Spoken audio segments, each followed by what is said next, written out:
We are now being recorded. So thank you very much, Hannah, for agreeing to do this interview. So all I would like to do is really talk to you about your experience, perhaps, of having a supervisor for your thesis or your dissertation. So whatever experiences you're going on, might be current, might be in the past. But what would you consider the most important qualities to be in a supervisor? Well, I really enjoyed having my supervisors and having some of the main attributes I really loved was the support that they gave me. I am an emotional wreck at times, which I normally am not, but whenever it comes to academia, I can't I can't control it. And my postgrad supervisor and now my PhD supervisors are extremely supportive, and they're showing their support constantly. They've none of them dismiss my ideas. I feel like I can laugh and joke with them. For me, key characteristics, it's like I want them to be a friend, so I feel comfortable to talk to them, and then they can direct me, and I can be free to discuss whatever I want. Okay. So you've said a lot about emotions, about yourself, haven't you? And so maybe I could ask you, how do they support you in terms of,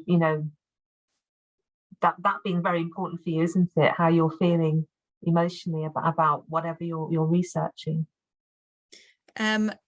So I may have cried once or twice. And they were available for me to talk about it.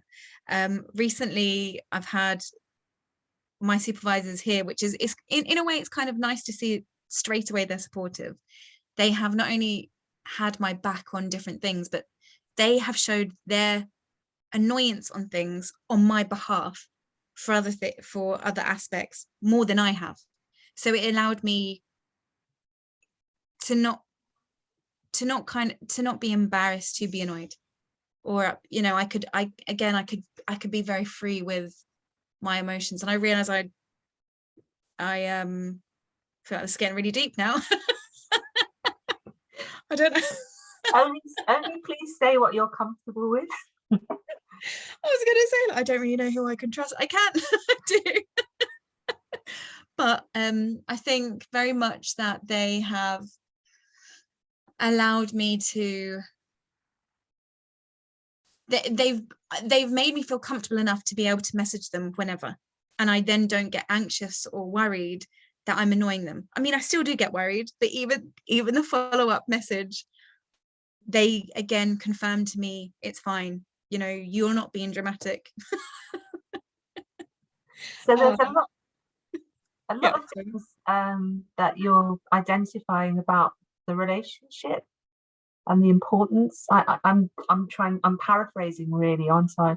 So you'd have to tell me if I'm getting this right, but it sounds like the relationship is really quite very, very important to you. The relationship is a big thing, but also they're in the field that I can ask and rely on them, so that they're, certain things that they have some expertise. And the thing is, it's not so much that I need someone with all the expertise. I do want them so they can direct me, which is clearly key.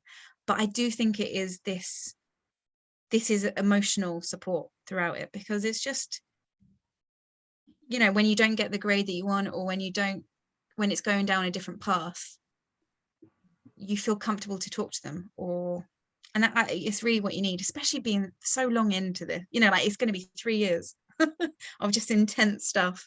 So it's needed to build that rapport.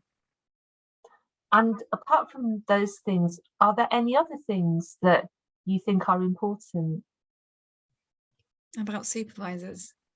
Well, perhaps for my career, maybe their access to things, like academically. And actually that is, but that's not the reason why I wanted them to be my supervisor. It more is like, that was a cherry on top. When they've told me things, they're like, this can happen and that can happen. I'm like, oh, okay, cool. So I don't know. Okay. And have you, I mean, I think you're talking about more than one experience as a student, if I heard you correctly. Yeah. So the same things are applying in both of the Yeah. supervisors, or all of the supervisors that you've had? Yeah. Again, it's not being intentional, but it just happened to be that they have provided opportunities for me afterwards. And that's what I mean, like they've become a friend, that they want to help me.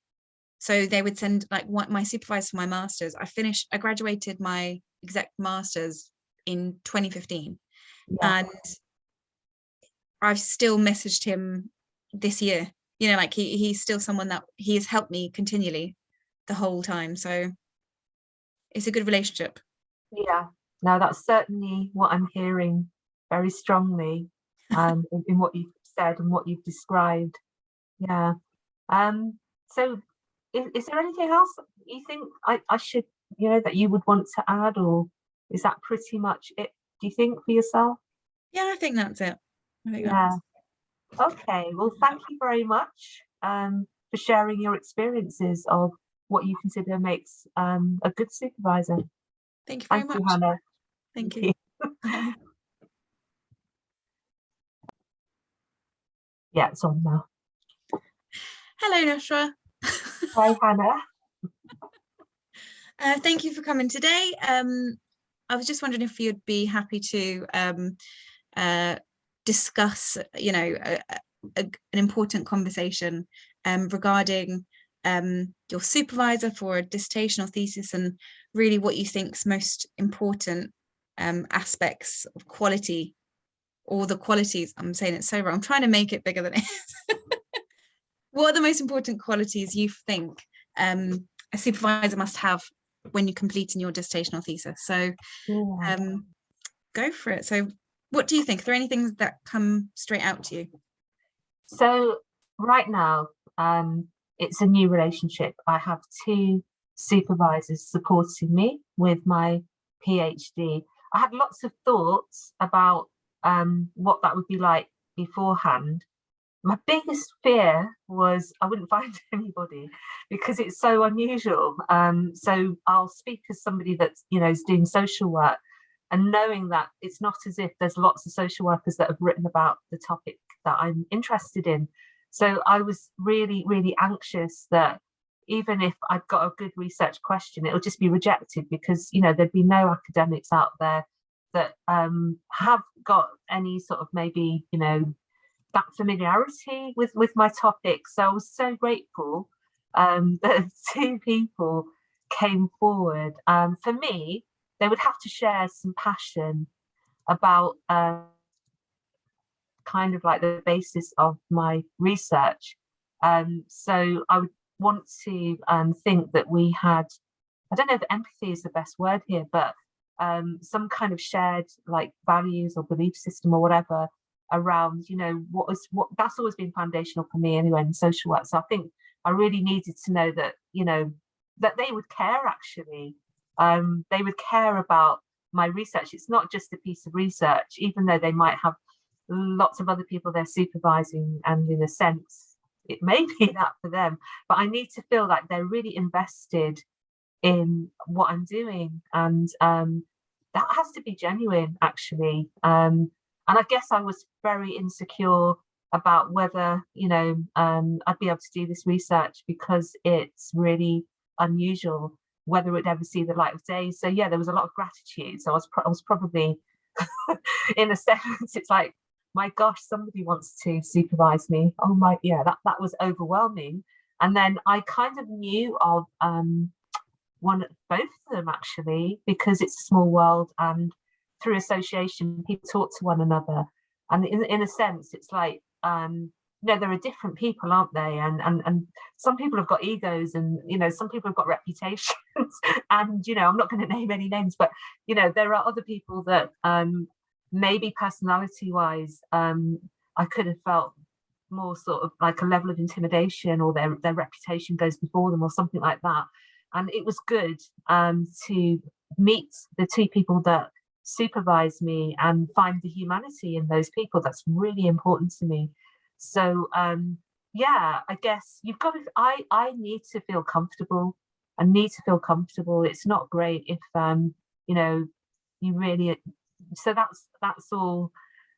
I don't know, I suppose that's quite sensory in a way, but it is about trust. It is about relationships, of course it is. And I use that word about, you know, like they've got an investment, they care about what I'm doing. And I think I needed so much reassurance from, you know, people around me. Like I've got somebody at my university who's a professor and want to do any academic writing. So I spoke to him about it a few years ago. He was just like really helpful.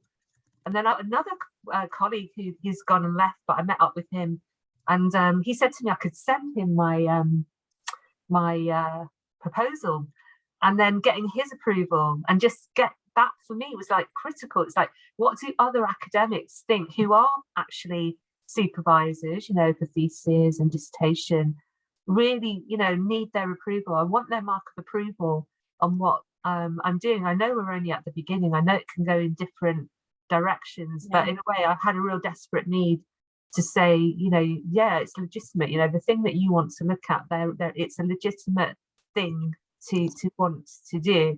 So that was my experience again with the two people that are supervising. I happened to have a session with them on Monday. I'm getting to know them virtually, so it's, you know, it's different. It's the way of the world right now.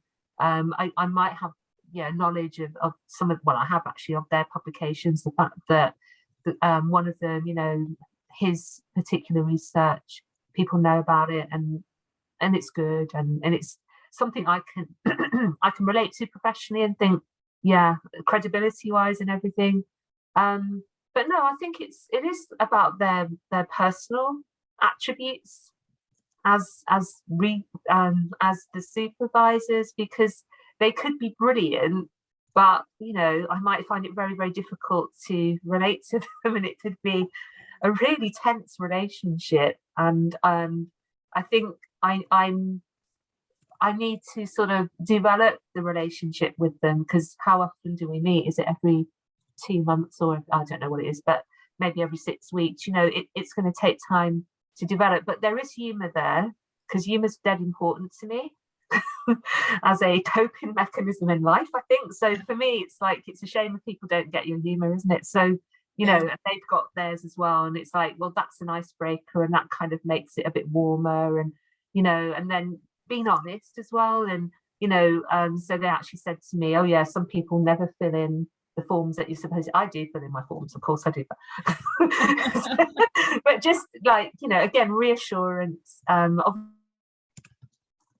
our dissertation supervisors have walked this walk, you know, and can share tips and things on the way. And, you know, I wasn't well over Christmas, so I needed to get deferrals. I felt like my students, I really empathized with my students. And I was like, oh my gosh, I am not going to be able to do these 2 assignments. It's impossible, and start this module and go back to work full time. It isn't going to happen. I mean, I had got, you know, medical notes and everything, but again, it's like, I don't want to go into the headmaster's office and, you know, and face a dressing down. So I need them to be a little bit on my side and to kind of understand what my world is like and what the pressures are for me, and just, you know, really help me and support me. Yes, I'm an adult and I take responsibility, but, you know, of course, yeah, all of those things matter a lot. Well, I think that's brilliant, and I think it's really nice that you were able to find people that were very supportive, because it's, you know, it's very hard to find that. So how did you manage to, because again, to be able to find supervisors with that quality could be very difficult. How did you pick them? I didn't, they picked me. Oh. That's good, isn't it? I don't know. Yeah, I mean, essentially in the beginning with the form, I was able to say, you know, mention people, and I knew some of the academics, and I was aware of, you know, their publications. I kind of knew some of them anyway. So I thought, oh, is this how it works? You know, I'm having to say, well, maybe this person, although I did name one of them, because I thought, well, you're a bit limited, aren't you? Because you go to a university, you do a PhD, and then you know who the specialists are in the department, for me, around children's social work. So it's not like there were 25 to choose.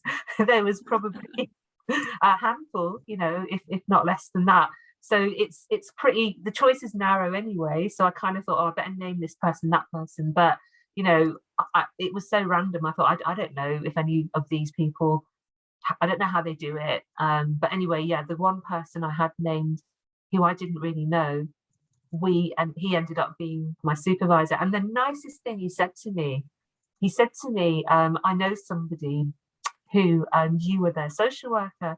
And I said, oh yeah. And then he mentioned her name, and I've seen her since, now she's grown up and everything. And it's dead emotional because she's become a social worker. She used to sit next to me in court. She used to sit next to me in court, not even with her mum. She sat next to me and she'd be saying to me, I want to be a social worker. And I was like, yeah. She either wanted to be a solicitor or a social worker. And then years ago, I was at Birmingham Uni doing a different job, different role, not at the uni, but I was coming in for admissions, and she was there. And then she said, Nushra, and then we had this really emotional reunion, and then, and then she did go on to study. He knew her. So that was like a really nice kind of, immediately there was a nice link, and that was very positive, and that obviously meant a lot. So in a sense, he said, I feel like I already know you. And I said, oh, do you? Anyway, so yeah, so that was a nice way to start to build a relationship of trust, I guess, with my two supervisors. I think that's brilliant. And also it shows that your reputation precedes itself. Well, that good bit did. I don't know about the rest of it, but no, definitely. I mean, you need to, boost yourself up. You shouldn't have any insecurity at all. But do you think there are any other attributes or qualities that supervisors should have that you may not have? I mean, the other thing is that I can put the shoe on the other foot, because I have to supervise. Our undergraduates might do a sort of research project, so year 3 undergrads, and I've learned to be their supervisor, and it's really important for me to kind of get their feedback and think about them all the time and what's going to work with them, and how do I support them. So I really like that I get to be one and then I get to have my own. And it's like, I think we should always think about it like that. It's like, okay, so what does that feel like for me, to sort of be receiving that supervision, but also what's it like to support students? So even today when I was teaching, before I started, I was talking to one of the students, a master's student, and I said, yeah, I'm doing my PhD, and so it's kind of like nice to have that exchange. And I said, so she was saying about what they do and how you have to structure your life and have that discipline. And I said, yeah, I'm getting lots of empathy for all of you, because I'm having to engage in this as well. So it's lovely to be able to, not when I'm actually teaching, but to have those kind of informal conversations. So perhaps I think about it both ways and think, it's about, I'll say to my students, what kind of social worker would you like to walk through your door? It's the same kind of thing. It's like, so what sort of supervisor would I like, and what sort of supervisor do I think I need to be? So yeah, there are parallels there. So that's brilliant. So you think what would be good. You work in the way that you think you should be. So I think you hope a supervisor is how you would want as well. In a way, I mean, everyone's different, and you've got to find things to relate to whoever the person is, isn't it? I mean, the uniqueness of that individual. So you've got to find a place where you can kind of, I don't know, touch base with them or whatever. So so that's about relationships, and that's about building relationships, isn't it? And all of the other things. But I mean, I know we're doing my interview, but the things you said about relationships are like really close to my heart, because I teach on that as well. And I just think, without that, you don't really have anything, do you? It's just a technical thing. It becomes a thing. But I think relationships are critical, and I guess I would, because in my work they are everything. They make the difference, don't they? So interpersonal skills and our use of self and how much we're prepared to risk and, to be vulnerable sometimes and, just to let the guard down and, make people feel comfortable and get to know people. I don't know. I think for me, being kind of like natural, just being yourself, isn't it? Being genuinely who you are. And if you got that, your learning's better because you don't have to put on a facade. I mean, my students do crack me up quite a lot, but we try and do that. We're learning about very serious things, but I want them to feel comfortable in that, and I need to feel comfortable as a learner too, don't I? So yes, I do sort of look at it both ways. Well, thank you so much. It was really fascinating. Okay. Do you have anything else that you want to add? No, Hannah, that's fine. Thank you. Well, if you have any other problems or if you want to get rid of your information, I can easily wipe your contribution to this. Yes, that might be necessary. But it will be confidential, so we'll know. But thank you so much for this. Okay. And good luck with your studies. Yes, thank you very much. Right, I'm stopping it. So it's